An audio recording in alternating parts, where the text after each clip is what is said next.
Assalamualaikum warahmatullahi wabarakatuh. Hai anak-anak smart, apa kabar? Semoga kalian semua sehat ya. Bersama Bu Endang, bertemu kembali dalam program Simple Jago. Sistem pembelajaran, juara, aktif, global, dan optimis. Kali ini kita akan belajar muatan PKN tema 4, subtema 1, keberagaman ekonomi. Pada pembelajaran sebelumnya, kita sudah membahas materi tentang hak, kewajiban, dan tanggung jawab.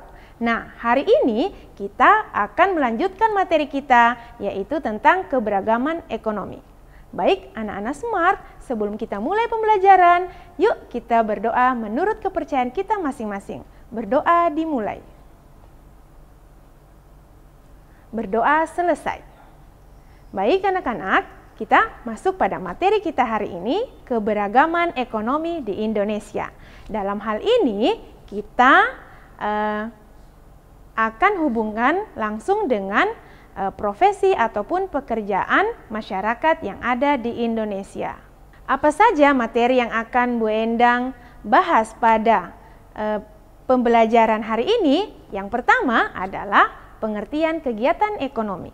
Yang kedua, tujuan kegiatan ekonomi. Yang ketiga, keberagaman jenis pekerjaan. Dan yang keempat, sikap menghargai keberagaman ekonomi. Nah, anak-anak smart, coba kalian perhatikan kegiatan masyarakat di sekitar kalian. Di pagi hari, aktivitas masyarakat seperti yang terlihat pada gambar. Nah, apa saja aktivitas masyarakat kita? Seperti petani berangkat ke sawah, kemudian pedagang jamu menjajakan jamunya, lalu karyawan berangkat ke pabrik, sopir angkot mencari penumpang, dan guru berangkat mengajar. Nah, bagaimana dengan pekerjaan orang tua kalian? Apakah seorang dokter, pegawai pemerintahan, TNI, guru, ataukah kontraktor? Nah, anak-anak, pekerjaan setiap orang bisa berbeda-beda, tetapi memiliki tujuan yang sama, yaitu untuk memenuhi kebutuhan hidup. Itulah yang disebut dengan kegiatan ekonomi.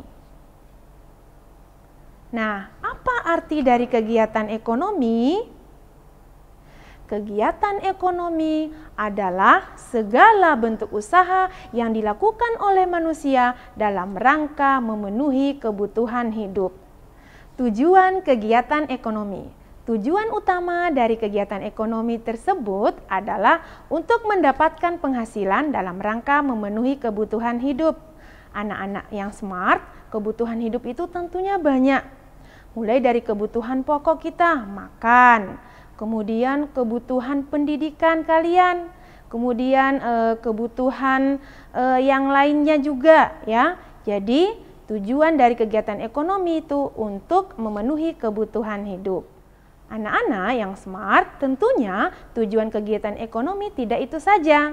Masih ada yang lain seperti menghasilkan kekayaan dan juga untuk meningkatkan taraf hidup keluarga. Keberagaman ekonomi di Indonesia itu terdiri atas beberapa bidang. Bidang yang pertama di bidang industri. Nah, untuk bidang industri itu contohnya pabrik.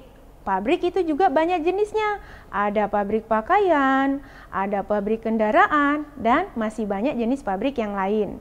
Yang kedua, perdagangan. Nah, untuk perdagangan adalah kegiatan yang dilakukan oleh orang-orang untuk menjual atau membeli sesuatu. Apa contoh dari perdagangan? Seperti toko, kemudian pasar. Nah, itu ya contohnya ya. Yang ketiga, pertanian ataupun perkebunan. Seperti petani sawah, kemudian buruh perkebunan. Yang keempat, peternakan. Nah, bidang peternakan, contoh usahanya adalah usaha misalnya peternakan sapi, peternakan ayam, dan sebagainya. Yang kelima, di bidang jasa atau di bidang pelayanan. Nah, contohnya apa saja? Contoh di bidang jasa atau pelayanan adalah jasa pendidikan, kemudian jasa kesehatan, kemudian jasa perjalanan, seperti misalnya kalian mau umroh, tentunya kalian akan mendatangi travel-travel, itu adalah salah satu contoh jasa atau biro perjalanan. Kemudian untuk jasa pendidikan juga kalian butuh guru, kalian butuh guru untuk mengajar kalian privat di rumah. Nah, itu juga adalah contoh dari kegiatan ekonomi di bidang jasa. Keberagaman jenis pekerjaan di masyarakat. Nah, anak-anak, coba kalian perhatikan gambar yang ada di layar. Nah, ini adalah sebagian dari sekian banyak jenis pekerjaan ataupun profesi yang ada di masyarakat Indonesia. Nah, gambar yang pertama adalah polisi atau polwan. Siapa nih di sini yang ingin atau yang bercita-cita mau jadi polisi atau polwan? Nah, apa tugas dari polisi atau polwan? Tugasnya menurut undang-undang itu adalah memelihara keamanan, ketertiban masyarakat, menegakkan hukum, dan juga melayani masyarakat. Nah, itu adalah tugas dari polisi ataupun polwan. Biasanya anak-anak SD kalau ditanya tentang cita-cita, pasti jawabannya adalah ingin menjadi polwan. Kemudian, gambar yang kedua adalah profesi TNI. Apa tugas dari seorang TNI? Tugasnya adalah menegakkan kedaulatan negara, mempertahankan keutuhan NKRI, dan melindungi segenap bangsa dan seluruh tumpah darah Indonesia dari ancaman apapun. Nah, kira-kira di antara kalian ada nggak yang ingin bercita-cita menjadi TNI?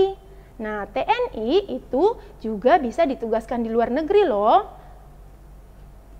Kemudian, yang ketiga, profesi sopir.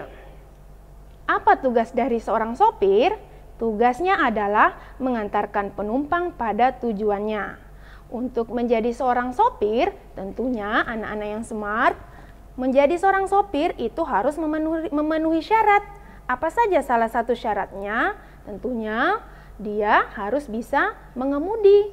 Ya, kemudian juga harus memiliki SIM. Nah, ada beberapa jenis sopir. Sopir itu seperti sopir truk, kemudian ada sopir angkot, ada sopir ambulans, ada sopir bus pariwisata, dan juga ada sopir pribadi. Lanjut, profesi yang berikutnya adalah dokter. Profesi dokter, ini tugasnya adalah tidak asing lagi ya, untuk mengobati pasien sakit dengan melakukan sekian pemeriksaan, pengobatan, dan perawatan medis pada pasien tentunya ya. Dokter juga melakukan konsultasi kesehatan. Nah, siapa di sini yang ingin jadi dokter? Lanjut, profesi yang berikutnya adalah petani. Profesi ini bergerak di sektor pertanian. Seorang petani bekerja mengelola tanah dan menanam berbagai jenis tanaman. Tentunya tujuannya adalah untuk menghasilkan dan untuk memenuhi kebutuhan hidup. Kemudian yang keenam, pedagang. Siapa itu pedagang? Pedagang adalah orang yang melakukan perdagangan, memperjualbelikan barang dengan tujuan memperoleh keuntungan. Pedagang itu ada bermacam-macam ya. Ada pedagang grosir dan ada pedagang eceran. Pedagang grosir itu adalah pedagang dengan menjual barang jumlah besar. Sedangkan pedagang eceran itu pedagang yang menjual langsung kepada konsumen. Berikut, karyawan pabrik. Karyawan pabrik adalah orang-orang yang bekerja pada sebuah pabrik. Tentunya tergantung pada pabrik apa tempat dia bekerja. Yang ketujuh, pekerja kantor. Orang yang melakukan pekerjaan profesional atau administratif yang dilakukan di kantor. Apa yang membedakan karyawan pabrik dan pekerja kantor? Pekerja kantor cenderung memiliki gaji yang lebih tinggi dari karyawan pabrik. Karyawan kantor memiliki tingkat pendidikan yang lebih tinggi sehingga mendapatkan fasilitas kantor yang lebih memadai. Nah, anak-anak yang smart, itulah tadi jenis-jenis pekerjaan yang ada di masyarakat Indonesia. Jenis pekerjaan itu sendiri dipengaruhi oleh kondisi lingkungan. Untuk masyarakat yang tinggal di daerah pantai, tentunya kita akan menjumpai jenis pekerjaan mereka adalah seperti nelayan, kemudian petani garam, dan juga ada pekerjaan yang di bidang pariwisata. Di daerah pegunungan, kita bisa menjumpai petani, kemudian buruh kebun. Lalu, di daerah perkotaan, kita akan menjumpai beragam pekerjaan seperti karyawan kantor, sopir, pilot, dokter, dan sebagainya. Sikap dalam menghadapi keberagaman ekonomi di masyarakat. Yang pertama, saling menghargai pekerjaan orang lain. Ya, jadi sangat penting untuk kita bisa menghargai pekerjaan orang lain. Yang kedua, tidak boleh sombong.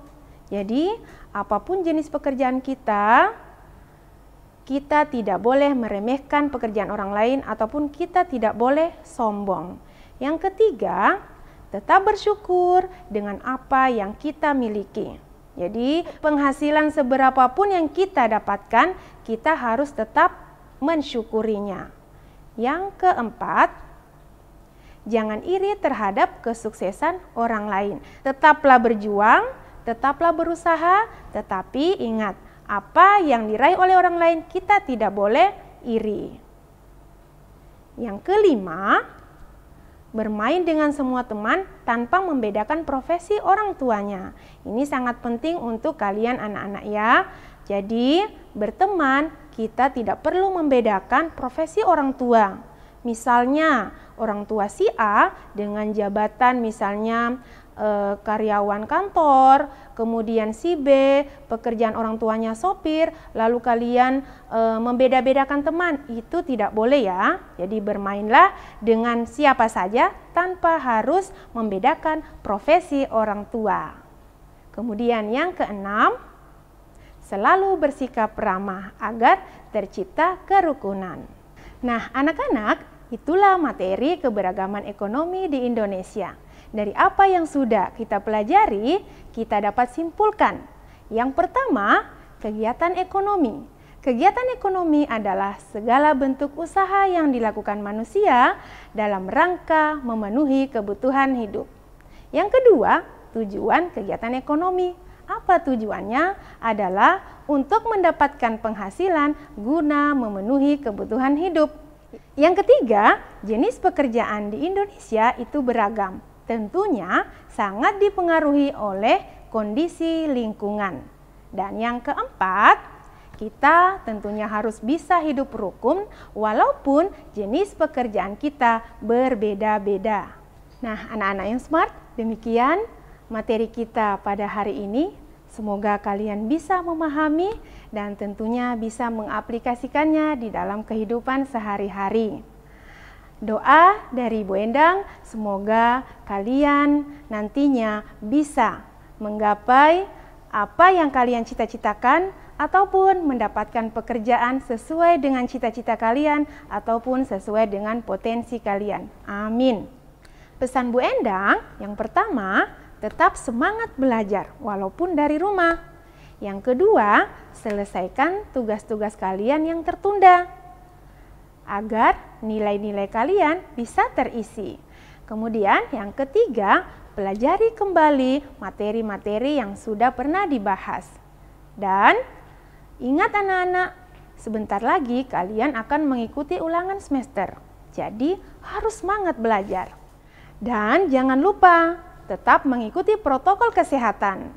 Mencuci tangan dengan sabun, menggunakan masker, kemudian tetap jaga jarak dimanapun kalian berada. Terima kasih atas perhatiannya. Sampai bertemu di materi selanjutnya. Wassalamualaikum warahmatullahi wabarakatuh.